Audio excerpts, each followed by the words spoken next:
Is there something different you have to do in the winter to try to avoid those colds as opposed to the spring? And really, a lot of the things you want to do to help prevent a cold help prevent most other winter time diseases as well. So the main one that we always stress is hand washing. One thing I would certainly recommend doing, one way to keep germs from getting on your hands, we always tell people, is to do the vampire cough or the vampire sneeze. And that is where you sneeze into your elbow, into your kind of bicep area, rather than into your hands, or rather than just out into the open for everybody to be exposed to. So let's talk a little bit about the difference between colds and flu, because there is a difference. A lot of times when people think of colds, it's where, one day you start feeling pretty bad, and then the next day you feel a little worse, and it's a pretty gradual onset into where suddenly you're pretty sick with a head cold.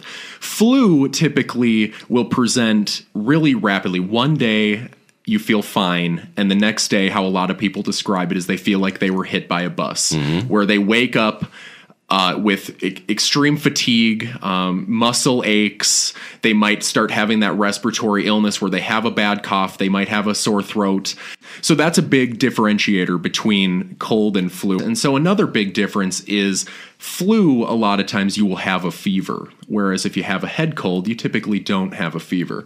So that can be a really helpful way of determining, what you might have as well. I certainly recommend, if anybody wakes up feeling really badly and they have a fever, that they go get checked out by a doctor.